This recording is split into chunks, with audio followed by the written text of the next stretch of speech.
India Pakistan இடையே பதற்றமான சூழல் நிலவி வரும் நிலையில் பாகிஸ்தான் ராணுவ தளபதி ஜெனரல் ஹாசிம் முனீர் பதவி நீக்கம் செய்யப்பட்டு கைது செய்யப்பட்டுள்ளதாக வெளியாகும் தகவல் பரபரப்பை ஏற்படுத்தியுள்ளது.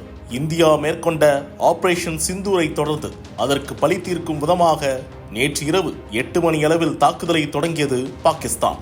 ட்ரோன் மற்றும் ஏவுகணைகளை அடுக்கடுக்காக பாகிஸ்தான் இந்தியாவை நோக்கி வீச அதை எதிர்பார்த்து தயார் நிலையில் காத்திருந்த இந்திய ராணுவம் அந்த மிசைல்களை வானிலேயே சுட்டு வீழ்த்தி பதிலடி கொடுத்து வருகிறது. இந்நிலையில்தான் பதற்றமான போர் சூழலுக்கு காரணமாக அமைந்த பாகிஸ்தான் ராணுவ தலைவர் ஜெனரல் ஹாசிம் முனீர் பதவி நீக்கம் செய்யப்பட்டு கைது செய்யப்பட்டுள்ளதாக தகவல் தெரிவிக்கின்றன.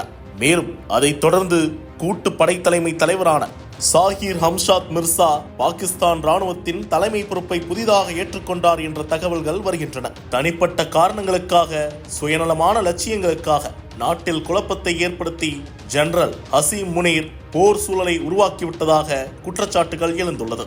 எனினும் தற்போது வரை பாகிஸ்தான் ராணுவம் இது குறித்து எந்தவிதமான அதிகாரப்பூர்வ தகவலும் வெளியிடவில்லை. புல்வாமா தாக்குதலின் போது இன்டர் சர்வீஸ் இன்டெலிஜென்ஸ் எனும் ISI நிறுவனத்தின் தலைவராக இருந்து 40 இந்திய ராணுவ வீரர்களை வீழ்த்தியதில் முக்கிய பங்காற்றினார் ஹாசிம் முனீர். இந்நிலையில்தான் இந்தியாவின் தாக்குதலை சமாளிக்க முடியாத பாகிஸ்தான் ராணுவ தளபதியாக இருந்த ஹாசிம் முனீரை கைது செய்து பாகிஸ்தானிலேயே அடைத்துள்ளதாக வரும் செய்தி உலக அரங்கில் சூட்டை கூட்டியுள்ளது.